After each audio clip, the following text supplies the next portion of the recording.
आता तुमच्या सावंतवाडीत car craft घेऊन येत आहे खात्रीशीर car service. Maruti Suzuki car सर्व्हिसिंगचा मुंबई आणि ठाणे येथील 20 वर्षांचा प्रदीर्घ अनुभव आता आपल्या सेवेसाठी सज्ज। पत्ता car craft services private limited, plot number 21, जुना मुंबई गोवा महामार्ग, चितारी हॉस्पिटल जवळ, कोलगाव भोम, सावंतवाडी। आजच अपॉइंटमेंट बुक करा। महाराष्ट्र राज्य शासन प्रस्तावित 6 पदरी शक्तीपीठ मार्ग या मार्गाची नवीन रिवाइज अलाइनमेंट ही त्या ठिकाणी राधानगरी परिसरापर्यंत त्या ठिकाणी दिसते आणि तिथून पुढे चंदगड आजरा मार्गे आंबोली, झोळंबे, पडवे, चौकुळ, केसरी, बांदा, पात्रादेवी अशा पद्धतीनं त्या ठिकाणी ही नवीन अलाइनमेंट त्या ठिकाणी दिसते। पण याच्यामध्ये जर राधानगरीपर्यंत जर हा शक्तीपीठ महामार्ग येत असेल आणि जर तो महाराष्ट्र शासनाचा राज्य शासनाचा जर महामार्ग असेल तर त्याचा फायदा महाराष्ट्रातल्या सिंधुदुर्ग जिल्ह्याला त्या ठिकाणी व्हायला पाहिजे, ही आग्रही त्या ठिकाणी मागणी आहे। खरं तर राधानगरी आणि सिंधुदुर्ग याच्यामध्ये फक्त 65 किलोमीटरचं अंतर आहे।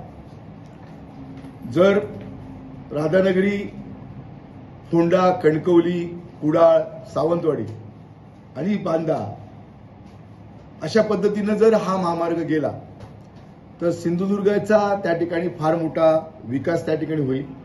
खरं तर हा जो प्रवासामध्ये लागणारा जो वेळ आहे, आता जर सध्या आपण कोल्हापूरला जायचं असेल तर जवळजवळ 3 ते 3.5 तास हे कोल्हापूरसाठी त्या ठिकाणी प्रवासाचा वेळ खर्च होतो। जर राधानगरी आणि हा जर शक्तीपीठ महामार्ग झाला तर माझ्या माहितीप्रमाणे येणाऱ्या काळामध्ये आपण 1 ते सव्वा तासामध्ये सिंधुदुर्ग ते कोल्हापूर हे अंतर त्या ठिकाणी पार करू शकतो आणि त्यामुळे वेळेची त्या ठिकाणी बचत होईल। आणि त्याचबरोबर हा महामार्ग जो नॅशनल हायवे क्रमांक 66 आहे, त्या 66ला सुद्धा त्या ठिकाणी जोडण्यात यावा। आणि त्याचबरोबर जे नवीन रस्ते आहेत, म्हणजे या महाराष्ट्रामधनं या जिल्ह्यामधनं जाणारे, की जो रस्ता कोल्हापूरच्या मधनं आल्याच्या नंतर एकच मिनिट संकेश्वर रेड्डी चौपदरीकरण व घोडगे पाटगाव हा जो महामार्ग आहे, या महामार्गाला या शक्तीपीठ महामार्गाची जोडणी करणं आवश्यक आहे। या महामार्गामुळे या जिल्ह्याच्या पर्यटनाला चालना त्या ठिकाणी मिळेल, व्यापाराला चालना मिळेल, आर्थिक ताकद त्याच्यामुळे मिळेल आणि त्याचबरोबर पर्यटनाबरोबर सुद्धा एक धार्मिक पर्यटन हे या निमित्तानं, त्या पर्यटनाला सुद्धा त्या निमित्तानं त्याचा फायदा होणार आहे।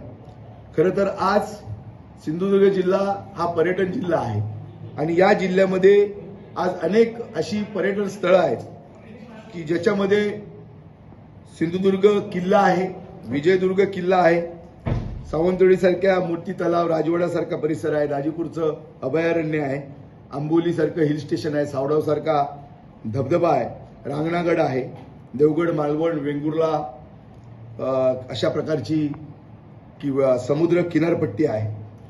खरं तर आध्यात्मिक याच्यामध्ये परमपूज्य भालचंद्र महाराजांची कणकोलीमध्ये समाधी आहे, राहुळ महाराजांची कुडाळमध्ये समाधी आहे, तानोलीमध्ये साटम महाराजांची समाधी आहे।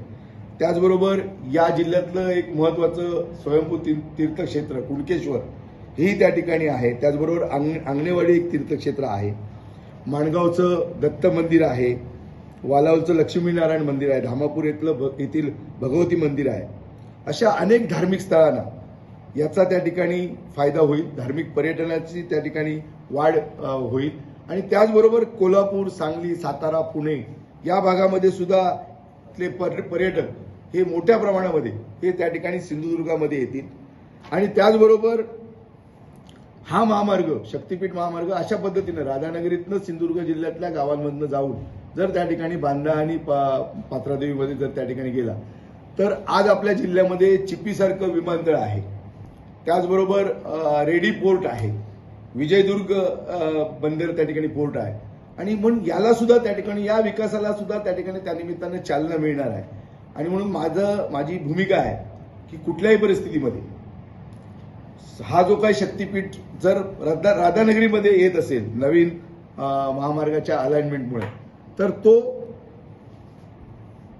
फोंडा, कणकवली, कुडाळ, सावंतवाडी, बांदा, पात्रादेवी अशा पद्धतीनं त्याची त्या ठिकाणी अलाइनमेंट व्हावी आणि याचा फायदा जिल्ह्याला व्हावा, ही त्या ठिकाणी प्रमुख मागणीसाठी या निमित्तानं पत्रकार परिषद घेतलेली आहे. खरं तर याबाबत महाराष्ट्राचे मुख्यमंत्री आदरणीय देवेंद्रजी फडणवीस साहेब यांना भेटून त्या ठिकाणी त्याबाबतचं निवेदन दिलं जाईल. या राज्याचे उपमुख्यमंत्री एकनाथजी शिंदे साहेब, त्याचप्रमाणे या राज्याच्या उपमुख्यमंत्री सुनेत्राताई पवार यांना सुद्धा भेटून आणि त्याचबरोबर या जिल्ह्याचे पालकमंत्री यांना सुद्धा भेटून त्याबाबतचं एक निवेदन की कशा पद्धतीनं या शक्तीपीठ महामार्गाचा फायदा सिंधुदुर्ग जिल्ह्याला होणार आहे जर हा आपण अशा पद्धतीने केला, कारण हा महाराष्ट्र शासनाचा प्रकल्प आहे, महामार्ग आहे आणि त्यामुळे सिंधुदुर्ग जिल्ह्याला त्याचा फायदा व्हावा आणि म्हणून अशाच पद्धतीनं राधानगरी ते बांदा, पात्रादेवी, सह्याद्रीच्या घाटमाथ्यावरची जी काही सगळी गावं आहेत या गावांचा सुद्धा त्या निमित्तानं विकास होईल. खरं तर आज बघितलं तर आपण एक 4 रस्ते जे या जिल्ह्यामधनं जाताना आपल्याला दिसत आहे, जो आता रेडी रिव्हर्स होणारा जो महामार्ग आहे हा एक महामार्ग आहे. नॅशनल हायवे 66 हा एक महामार्ग त्या ठिकाणी आहे आणि आता हा जो काही शक्तीपीठ त्या ठिकाणी होतोय त्याच्यामुळे पूर्ण जिल्ह्याचा सर्वांगीण विकास व्यापारामध्ये होऊ शकतो, पर्यटनामध्ये होऊ शकतो, धार्मिक पर्यटनामध्ये होऊ शकतो आणि याच्यामुळे फार मोठी आर्थिक उलाढाल या जिल्ह्यामध्ये पर्यटनाच्या माध्यमातून किंवा या शक्तीपीठ महामार्गाच्या माध्यमातून होऊ शकते. आणि म्हणून सिंधुदुर्ग जिल्ह्याचा जर विकास व्हायचा असेल तर शक्तीपीठ महामार्ग जर राधानगरीमध्ये उतरत असेल तर तो कणकवली, कुडाळ आणि सावंतवाडी अशा तालुक्यातनं त्या ठिकाणी गेला पाहिजे, ही आग्रही मागणी आमची आहे.